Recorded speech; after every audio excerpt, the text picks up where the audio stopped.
कहानी की शुरुआत में हम जॉश नाम के एक आदमी को अपने कुछ दोस्तों के साथ एक अरबपति आदमी के पेंट हाउस से 20 मिलियन डॉलर्स की चोरी करने का प्लान बनाते हुए देखते हैं। लेकिन अजीब बात ये थी कि उन लोगों में से किसी ने आज तक पेन तक नहीं चुराया था। तो बात यहाँ तक कैसे पहुंची? दरअसल कुछ समय पहले तक जॉश द टावर नाम की एक ऊंची बिल्डिंग में काम करता था और ये अरबपति आदमी आर्थर, जो कि एक इन्वेस्टमेंट बैंकर था, इसी बिल्डिंग के टॉप फ्लोर यानी पेंट हाउस में रहता है। जॉश को उस पर काफी भरोसा था, इतना कि उसने अपने सभी एम्प्लॉइज का पेंशन फंड आर्थर को इन्वेस्ट करने को दे रखा था, ताकि इस बिल्डिंग में काम करने वाले लोगों को रिटायरमेंट के समय बहुत अच्छी रकम मिले। रोज की तरह जब जॉश सुबह अपने काम पर पहुंचा तो बिल्डिंग के जनरल मैनेजर मिस्टर साइमन ने उससे कहा कि वो चार्ली से मिलना चाहता है और अगले 30 मिनट में उसे यहाँ होना चाहिए। उसी समय चार्ली ऑफिस में पहुंचा, पर वो समय से 20 मिनट लेट था। तो जॉश ने उसे डांटते हुए कहा कि हो सकता है कि आज मिस्टर साइमन उसे नौकरी से निकाल दें।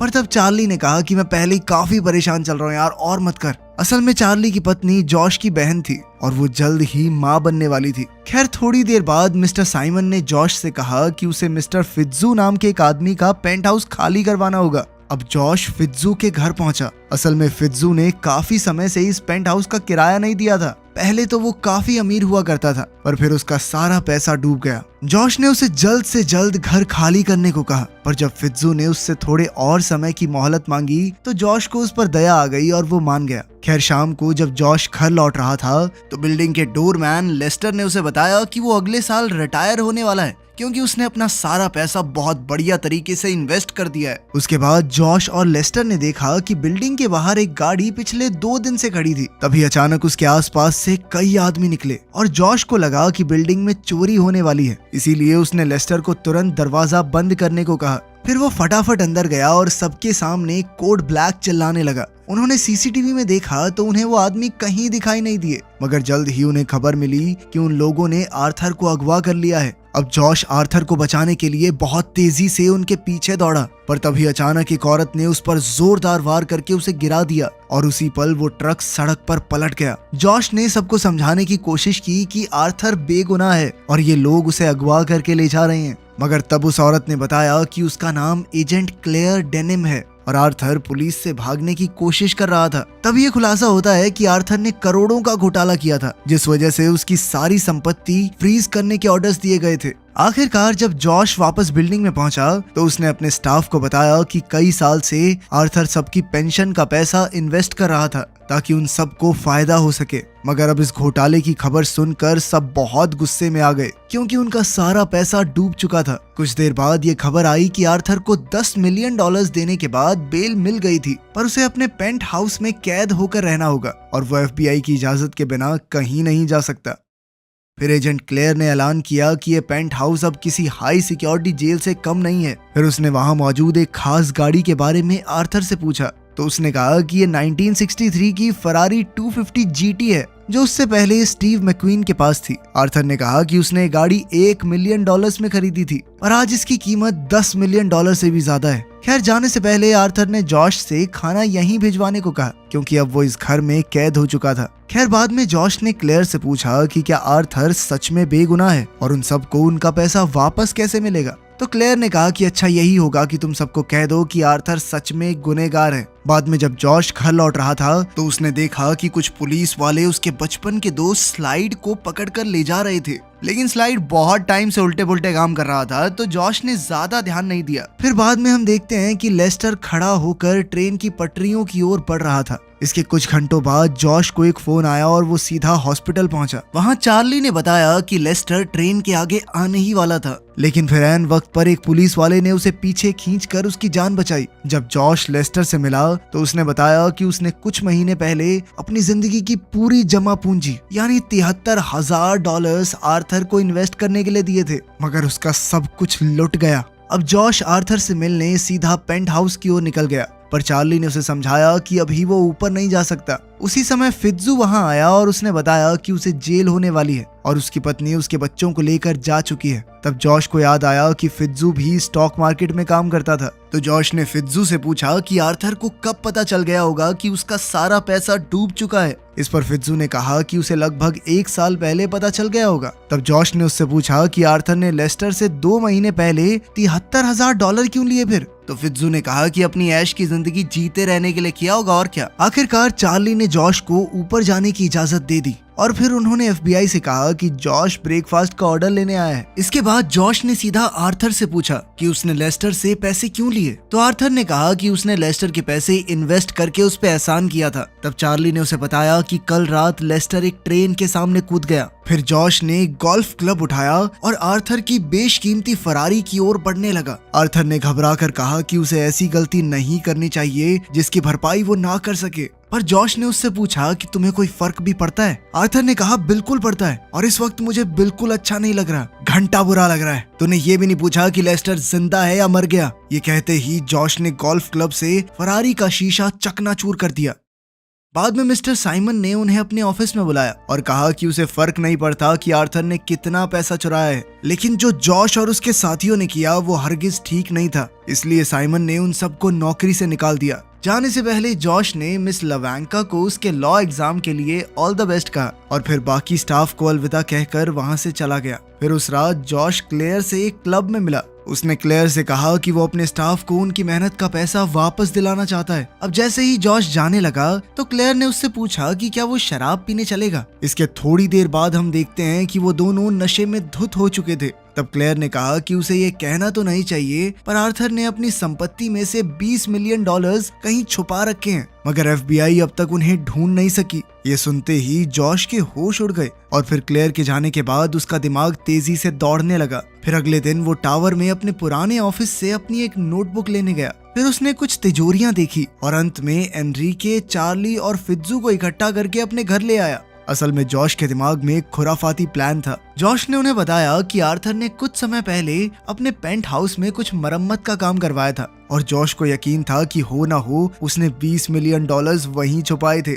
FBI भी इस तिजोरी को नहीं ढूंढ पाई क्योंकि शायद ये तिजोरी घर की किसी दीवार में छुपी हुई है। अब जॉश का प्लान था कि वो पेंट हाउस से इस तिजोरी को चोरी करेंगे और इसके लिए उसे चार्ली, एनरिके और फित्जू की मदद चाहिए थी। एनरिके और फित्जू तो तुरंत राजी हो गए, पर चार्ली उठकर जाने लगा। उसने कहा उनमें से किसी को भी चोरी करनी नहीं आती, वो सब इतने शरीफ थे, उन्होंने जिंदगी में कभी मक्खी तक नहीं मारी, तो $20 मिलियन की चोरी कैसे करेंगे। तब जॉश ने कहा कि वो एक ऐसे आदमी को जानता है जो इस मिशन को अंजाम देने में उनकी मदद कर सकता है। इसके बाद हम देखते हैं कि स्लाइड जेल में बंद था जब एक पुलिस वाले ने उसे आकर बताया कि किसी ने उसकी बेल करवा दी है। जब स्लाइड पुलिस स्टेशन से बाहर निकला तो जॉश उसके सामने खड़ा था और उसने कहा कि उसे स्लाइड की मदद चाहिए। जॉश ने उसे अपनी गाड़ी में बैठाया और इधर उधर की बातें करने लगा, पर स्लाइड को बहुत गुस्सा आ गया और उसने गाड़ी की स्पीड बहुत तेज करके पूछा कि आखिर तुझे चाहिए क्या। तब जॉश ने गाड़ी रोककर उसे आर्थर के $20 मिलियन चुराने के मिशन के बारे में बताया। जल्द ही वो स्लाइड को अपनी टीम से मिलाने पहुंचा। जॉश ने सबको बताया कि स्लाइड कई बार जेल की हवा खा चुका है, इसीलिए वो हमारी मदद जरूर कर सकता है। मगर जब स्लाइड को पता चला कि उनमें से कभी किसी ने चोरी नहीं की तो उसने उनका साथ देने से इनकार कर दिया। उसने कहा कि चोरी के दौरान चीजें कॉम्प्लिकेट हो सकती हैं, जिनसे निकलना नौसिखियों के बस की बात नहीं है। जॉश ने कहा कि स्लाइड से सीखने के लिए ही उन्होंने उसे अपनी टीम में शामिल किया है, पर जॉश कहने लगा तो सर सिखाओ ना, हमें एक्सपर्ट बना दो अपनी तरह। तब स्लाइड ने उन सबको मॉल से एक एक चीज चुरा कर लाने को कहा। अगर उन सब ने ये टास्क पूरा किया तो उनके मिशन में वो उनका साथ देगा। थोड़ा डरते डराते तीनों ने ये टास्क पूरा किया और वो सब जॉश के घर पर इकट्ठा हुए, जहाँ उन्होंने आगे का प्लान बनाया। फिर जॉश ने बताया कि वो टावर के कैमरास और सिक्योरिटी गार्ड से बचते हुए कैसे अंदर जाएंगे, और वो पेंट हाउस में घुसने की प्लानिंग कर ही रहे थे कि अचानक एजेंट क्लेयर ने जॉश के घर का दरवाजा खटखटाया और सब फटाफट इधर उधर छिप गए। बाद में क्लेयर ने जॉश को बताया कि अगले हफ्ते आर्थर को बेगुनाह करार दे के बरी कर दिया जाएगा। साथ ही आर्थर ने फरारी का शीशा तोड़ने के लिए जॉश पर केस करने का फैसला कर लिया था, लेकिन अगर जॉश उससे माफी मांग ले तो वो ऐसा नहीं करेगा। आखिरकार जॉश आर्थर से माफी मांगने पहुंच गया ताकि वो पेंट हाउस को ध्यान से देख सके। बाद में जब क्लेयर जॉश को घर छोड़ रही थी तो उसने जॉश को वो फुटेज दी जिसमें वो आर्थर की फरारी तोड़ रहा था। क्लेयर ने कहा, वैसे सच बताऊं तो ये देखकर मुझे काफी तसल्ली मिली। जाने से पहले आर्थर ने क्लेयर से पूछा कि क्या वो सैटरडे नाइट को उसके साथ बाहर चलेगी, जिसके लिए क्लेयर खुशी खुशी राजी हो गई। बाद में जब वो अपने घर में घुसा तो उसके साथी उससे काफी नाराज थे क्योंकि वो एक FBI एजेंट को डेट करने वाला था। मगर फिर वो असली मिशन की बात करने लगे तो स्लाइड ने कहा कि उन्हें तिजोरी खोलने में बहुत दिक्कत आएगी क्योंकि उसने आज तक ऐसी हाई फाई तिजोरी में चोरी नहीं की। स्लाइड ने कहा कि उन्हें कोई ऐसा आदमी ढूंढना होगा जो बड़ी बड़ी तिजोरियां खोलना जानता हो। उसी समय जॉश के दिमाग की बत्ती जली और वो टावर में काम करने वाली ओडेसा से मिलने गया। जॉश ने उसे वही तिजोरी दिखाकर पूछा कि क्या वो इसे खोलना जानती है। इस पर ओडेसा ने कहा कि इसमें कई सारे स्पिंडल लगे हुए हैं जिन्हें खोलने में उसे लगभग 15 मिनट का समय लगेगा। बाद में हम देखते हैं कि स्लाइड उससे तिजोरी खोलना सीखना चाहता था।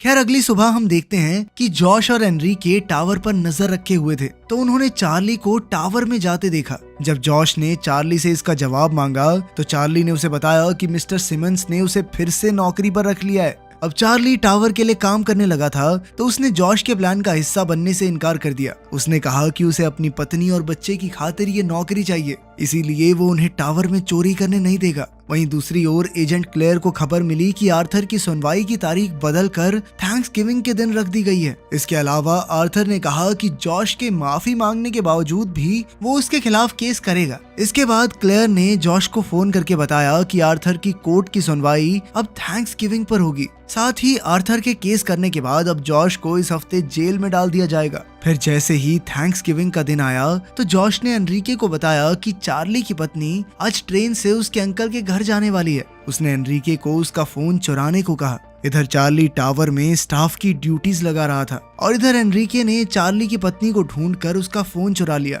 वहीं दूसरी ओर हम देखते हैं कि आर्थर को उसके पेंट हाउस से निकालकर कोर्ट ले जाया जा रहा था। कुछ ही देर में एनरिके फोन के साथ वापस आया और तभी अचानक जॉश ने देखा कि स्लाइड सूट बूट पहनकर टावर की ओर जा रहा था। फित्जू ने कहा कि ये तो प्लान का हिस्सा था ही नहीं। तो जॉश ने कहा कि स्लाइड उन्हें धोखा देकर अकेले सारा पैसा चुराना चाहता है। उधर टावर में चार्ली को अचानक उसकी पत्नी का मैसेज आया कि उसका बच्चा कुछ ही पलों में पैदा होने वाला है। तो वो उसी पल हड़बड़ी में वहाँ से भाग निकला। उसके जाते ही जॉश और उसके साथी काम पर लग गए। कुछ ही पलों में वो चुपके से टावर के अंदर घुस चुके थे। तभी हम देखते हैं कि स्लाइड सूट बूट पहनकर मिस्टर सिमंस के ऑफिस में बैठा था। उसने झूठ कहा कि वो बैंक की तरफ से फिट्जू के अपार्टमेंट की मरम्मत का काम देखने आया है। इसी दौरान ओडेसा एक बर्थडे केक ले आई और सारा स्टाफ किसी का जन्मदिन मनाने में लग गया। तब जॉश और उसके साथियों ने सिमंस को स्लाइड के साथ लिफ्ट में जाते देखा तो वो तीनों सीढ़ियों से ऊपर दौड़े। जैसे ही स्लाइड फिट्जू के अपार्टमेंट में पहुंचा तो अचानक उसने मिस्टर सिमंस को एक अलमारी में बंद कर दिया। इधर हम देखते हैं कि ओडेसा पेंट हाउस के बाहर मौजूद FBI एजेंट के लिए केक लेकर पहुंच गई, पर उसे चॉकलेट से एलर्जी थी तो ओडेसा ने उस पर हमला करके उसे बेहोश कर दिया। उधर स्लाइड लिफ्ट में घुसा तो जॉश और उसके साथियों ने लिफ्ट बंद कर दी, जिसके बाद उसने लिफ्ट की छत खोलकर ऊपर चढ़ना शुरू कर दिया। वहीं हम देखते हैं कि जॉश और उसकी टीम पहले ही पेंट हाउस में पहुंच चुकी थी और उन्होंने सभी CCTV कैमरास ब्लॉक कर दिए थे। इसके बाद वो जल्दी से उस तिजोरी को ढूंढने में लग गए। कुछ ही पलों में जॉश को एक दीवार मिली जो अंदर से खोखली थी और वो खुश होकर तुरंत उसे तोड़ने लगा, मगर जल्द ही स्लाइड ने पीछे से आकर उस पर बंदूक तान दी। लेकिन उसी पल ओडेसा ने स्लाइड के सर पर बंदूक रख दी। तभी मौके का फायदा उठाकर फित्जू ने स्टाइल की बंदूक छीन ली। फिर स्लाइड को बंदी बनाने के बाद ओडेसा तिजोरी खोलने में जुट गई। वहीं दूसरी ओर हम देखते हैं कि जब एजेंट क्लेयर आर्थर को लेकर कोर्ट पहुंची तो उन्हें बताया गया कि आज कोर्ट बंद है और जज भी छुट्टी पर है। क्लेयर को एहसास हो गया कि जरूर कोई ना कोई गड़बड़ है, इसीलिए वो तुरंत आर्थर को लेकर वापस टावर की ओर निकल पड़ी। इधर टावर में चार्ली भी वापस आ गया था क्योंकि पहले उसे गलत खबर देके गुमराह किया गया था। उसकी पत्नी हॉस्पिटल में थी ही नहीं। चार्ली ने तुरंत सिक्योरिटी रूम में जाकर पूछा कि कहीं जॉश तो अंदर नहीं आया, पर वहाँ किसी ने भी जॉश को नहीं देखा था। उधर पेंट हाउस में आखिरकार ओडेसा तिजोरी खोलने में कामयाब रही, लेकिन उसके खुलते ही उनके पैरों तले जमीन खिसक गई। असल में वो तिजोरी एकदम खाली थी और ये खाली तिजोरी देखते ही स्लाइड ने कहा कि मैं तो जा रहा हूँ यहाँ से। अचानक उसने फित्जू से अपनी बंदूक वापस छीनने की कोशिश की, मगर इस हाथापाई में गोली चल गई जो सीधा फरारी को जा लगी। तभी जॉश की नजर गाड़ी पर पड़ी और उसने गाड़ी का पेंट कुरेद कर देखा तो उसके होश उड़ गए। असल में ये पूरी गाड़ी ही सोने की थी। तब फित्जू ने इसकी कीमत का हिसाब लगाया और कहा कि ये लगभग $45 मिलियन की होगी। अब उन सब ने मिलकर इस गाड़ी को चुराने का फैसला किया, पर वो इसे सीधा बिल्डिंग से बाहर तो ले जा नहीं सकते थे। तभी जॉश को एक आइडिया आया। असल में टावर के शीशे साफ करने के लिए बहुत बड़ी क्रेन का इस्तेमाल होता था, तो अब जॉश ने एनरिके को ये क्रेन नीचे लाने को कहा। फिर उन्होंने पेंट हाउस का का बड़ा सा शीशा हटाया और वो क्रेन के जरिए फरारी बाहर निकालने की तैयारी करने लगे। उधर गाड़ी में लौटते हुए क्लेयर ने आर्थर से कहा कि उसे लगता है उसके घर पर चोरी हो रही है, क्योंकि किसी ने जानबूझकर गलत तारीख बताकर उसे आज के दिन पेंट हाउस से बाहर निकाला। वहीं पेंट हाउस में उन्होंने गाड़ी को लिफ्ट से जोड़कर खिड़की से बाहर धकेल दिया। फिर एनरिके गाड़ी को फित्जू के घर की मंजिल तक पहुंचाने के लिए धीरे धीरे नीचे ले जाने लगा, मगर तभी अचानक पेंट हाउस के बाहर मौजूद FBI एजेंट को होश आ गया। इधर जॉश ने फित्जू को जल्द से जल्द गाड़ी को अपने घर में खींचने को कहा, मगर वो बुरी तरह घबरा गया। उधर FBI एजेंट पेंट हाउस का दरवाजा खटखटाने लगा तो जॉश और स्लाइड जल्दबाजी में क्रेन की रस्सी पर चढ़ गए और धीरे धीरे नीचे आने लगे। जैसे ही फित्जू ने गाड़ी को पकड़कर अंदर खींचने की कोशिश की तो अचानक वो खुद ही फिसलकर गाड़ी के साथ हवा में लटक गया। आखिरकार जॉश और स्लाइड नीचे उतरकर उसके अपार्टमेंट में घुसे। तभी अचानक फित्जू का हाथ छूट गया और वो नीचे गिरकर मरने ही वाला था कि ऐन वक्त पर जॉश ने उसका हाथ पकड़कर उसकी जान बचा ली।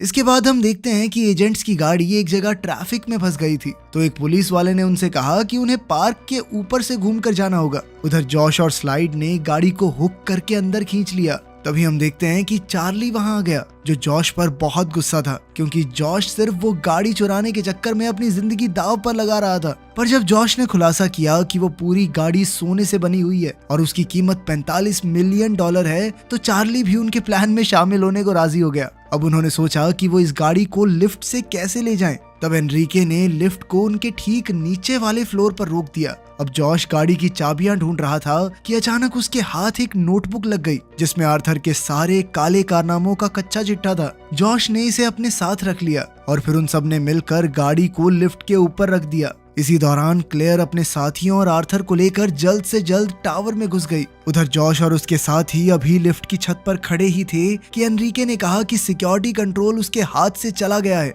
और अचानक लिफ्ट तेजी से नीचे जाने लगी। जल्द ही लिफ्ट रुकी और एजेंट्स आर्थर के साथ लिफ्ट में आ गए। अब लिफ्ट तेजी से ऊपर जा रही थी और जॉश ये सोचकर डर गया कि कहीं पेंट हाउस तक पहुंचने में गाड़ी छत से टकराकर टूट न जाए, मगर वो बाल बाल बच गए। तब जॉश ने स्लाइड से पूछा कि उसने अपना ट्रक कहाँ पार्क किया है। फिर जॉश ने लेस्टर को फोन करके कहा कि प्लान में थोड़ा बदलाव हुआ है और अब उन्हें किसी भी हाल में ये गाड़ी टावर से बाहर ले जानी है। वहीं दूसरी ओर जब आर्थर और एजेंट्स पेंट हाउस में पहुंचे तो वो फरारी गायब देखकर हैरान थे। पर तब क्लेयर ने कहा कि आर्थर ने इस दीवार में मौजूद तिजोरी की जानकारी FBI से छुपाई थी, यानी अब उसकी बेल खत्म हुई और उसे पुलिस के साथ पुलिस स्टेशन चलना होगा। फिर जल्द ही क्लेयर ने सिक्योरिटी रूम में जाकर देखा कि एक ट्रक तेजी से टावर से बाहर जा रहा था, तो वो समझ गई कि फरारी इसी ट्रक में है। इधर लेस्टर भीड़ को चीरते हुए ट्रक भगा रहा था, तो जल्द ही एजेंट्स भी उसके पीछे पड़ गए। मगर जैसे ही वो एक गली में मुड़ा तो अचानक पुलिस ने उसे चारों ओर से घेर लिया।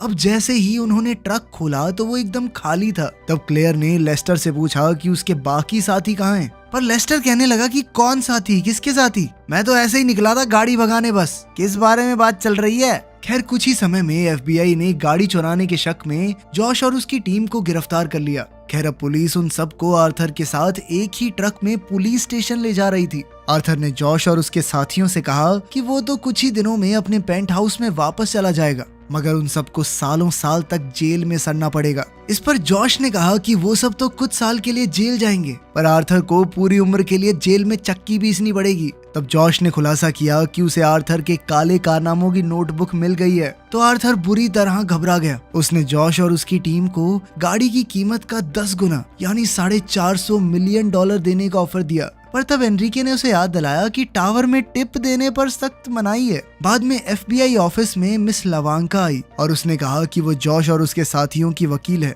असल में उसने 3 दिन पहले ही लॉ एग्जाम पास किया था। फिर लवांको ने वो नोटबुक FBI के हवाले करके जॉश और उसके साथियों को उसी समय रिहा करने को कहा। इस नोटबुक को पाकर पुलिस वालों ने उन सबको रिहा करने का वादा किया, पर जॉश को 2 साल की जेल काटनी होगी, जिसके लिए वो राजी हो गया। अंत में हम देखते हैं कि स्लाइड, एनरिके, फित्जू और ओडेसा टावर की छत पर जा पहुंचे थे। अचानक उन्होंने स्विमिंग पूल का कपड़ा हटाया और तब ये खुलासा होता है कि उन्होंने गाड़ी स्विमिंग पूल में छुपाई थी। चार्ली इस वक्त अपनी पत्नी के साथ था और उनके घर एक प्यारी सी बच्ची का जन्म हुआ। वहीं दूसरी ओर आर्थर को उम्र कैद की सजा हुई और जॉश को सिर्फ 2 साल की। आखिरकार कुछ दिनों बाद टावर के स्टाफ के लोगों के घरों के बाहर एक एक डब्बा पहुंचा और उसे खोलते ही वो खुशी से झूम उठे। असल में उसमें सोने की फरारी का एक एक पार्ट था। उधर 2 साल की जेल काटते हुए भी जॉश के चेहरे पर एक मुस्कान थी।